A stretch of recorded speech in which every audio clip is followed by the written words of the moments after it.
And this is why I don't talk to people on planes.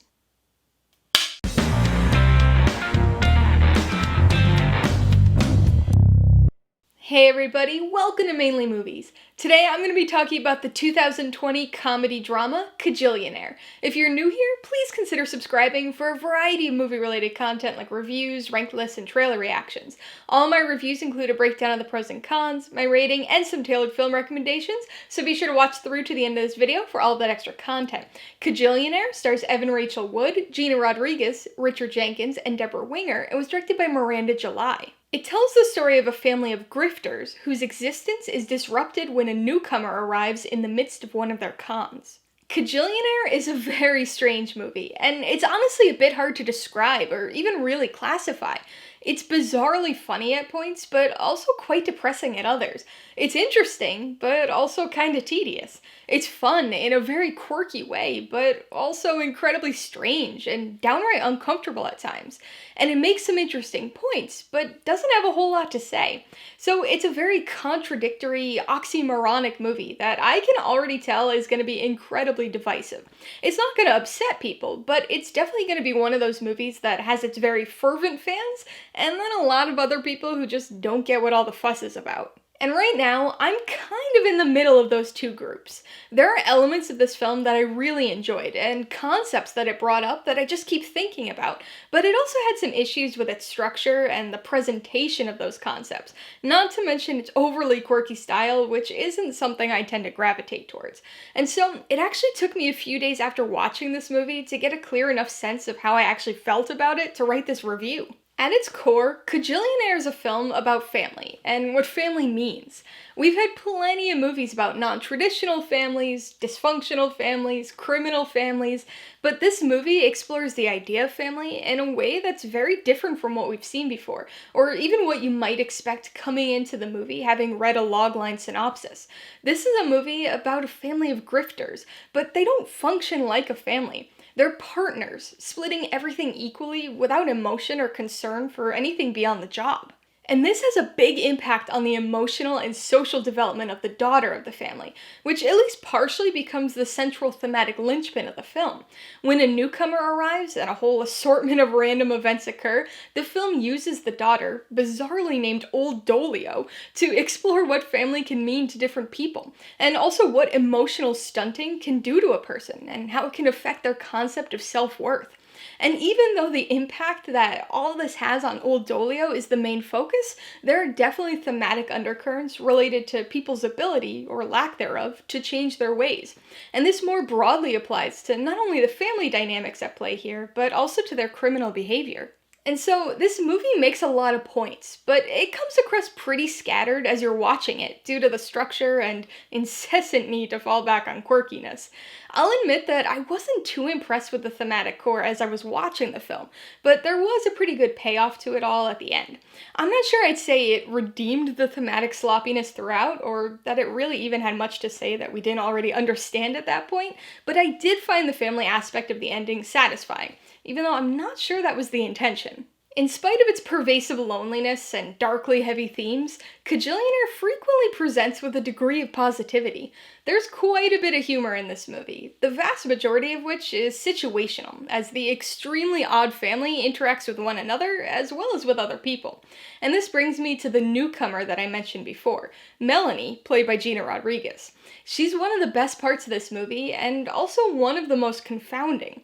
As an outsider, many of her early interactions with this family are genuinely very funny, because she often responds to their bizarre quirkiness in a reasonably confused way, and she provides a counterbalance to all the downbeat emotionlessness of the family, which is helpful not only for our enjoyment of the film, but also for the development of Old Dolio, who's never been exposed to a so-called normal person before. So why is the character of Melanie confounding? Her presence in the situation just doesn't make any sense. From a script standpoint, her character's necessary, because she does all the things I just mentioned, and I really enjoyed the character and the performance, but Melanie exists purely to serve the story and the development of other characters. We get 2 brief phone calls that indicate a strained relationship with her own mother, but other than that, we don't really know anything of substance about this character.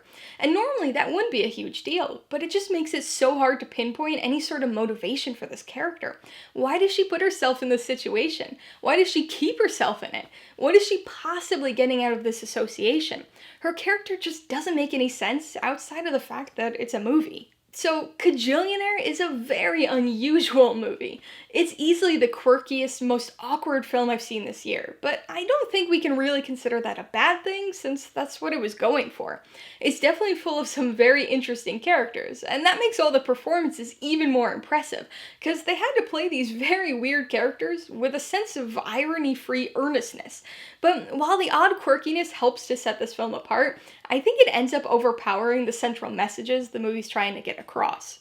Alright, let's talk about the pros and cons. Pro number one has gotta be the performances.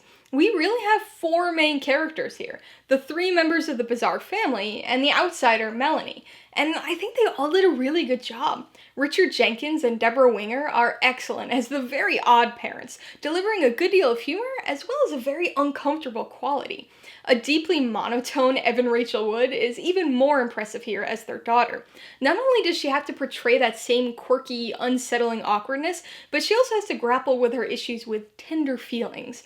And then we've got Gina Rodriguez as the outgoing outsider who adds a lot of humor by simply interacting with this incredibly strange family. The second pro has to be the themes. Although I don't think the film did a great job of expanding on its themes, it does make a lot of interesting thematic points, mostly regarding family. It brings up questions about what a family actually is.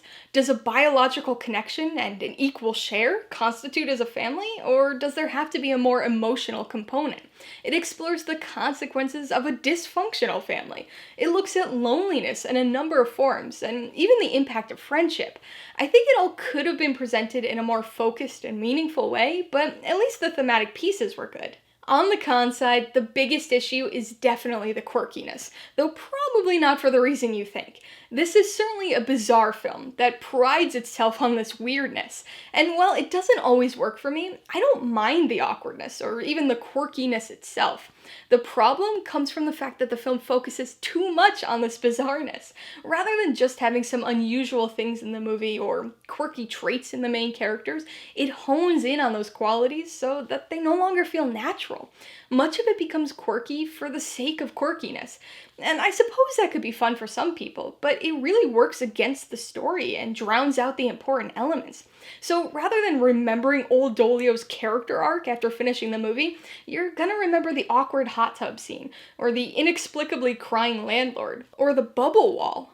Before I give you my rating and recommendations, I want to remind you that if you're interested in buying Kajillionaire or any of the other films I mentioned today, I do have affiliate links for all of them in the description below. I get a small commission from anything you buy using one of my links, so I'd really appreciate it if you'd use them if you're in the market for any of these movies. I'm gonna give Kajillionaire 3 out of 5 paws. This movie had a really interesting core story and some good offbeat comedy at times, but its prioritization of quirkiness over pretty much everything else hurt it in the end. My initial rating when I first finished the movie probably would have been a half paw higher, but after thinking on it for a few days, the movie wasn't as effective or impactful as it initially seemed. I would recommend Kajillionaire to people who like weirdly offbeat movies. If you couldn't tell by the 100 or so times I used the word in the review, this is a very quirky film. So if you like that kind of thing, there's plenty you'll enjoy about Kajillionaire. It's darkly comedic, but also very downbeat and uncomfortable throughout, so it's kind of hard to know exactly who to recommend it to. I think some people will really connect with it, but most people probably won't. If you liked Kajillionaire, I would recommend Shoplifters. It's another movie about a family of petty criminals that explores the unusual family dynamics that come along with that type of situation. If you want another movie about a family of con artists, you should definitely check out Parasite. Although it's got its moments of oddness, it's certainly more of a genre-shifting thriller than a quirky comedy, but it spends a good deal of time with family interactions. And if you really like the awkward quirkiness of this film, I'd suggest you watch Me and You and Everyone We Know. It was director Miranda July's directorial debut, and also features some very quirky, dysfunctional characters and an offbeat tone. Alright, a couple questions for you guys. Number 1, have you seen Kajillionaire? If so, what'd you think of it? And number 2, what's your favorite movie that features a set of awkward characters? Be sure to leave your answers in the comments below so we can get a discussion going. Alright, so if you got some enjoyment, insight, or information out of this review, I'd appreciate it if you'd hit that like button. And if you haven't done so already, please hit subscribe or add it to see more videos like this. Till next time, this has been Alyssa, Mainly Movies, the way life should be.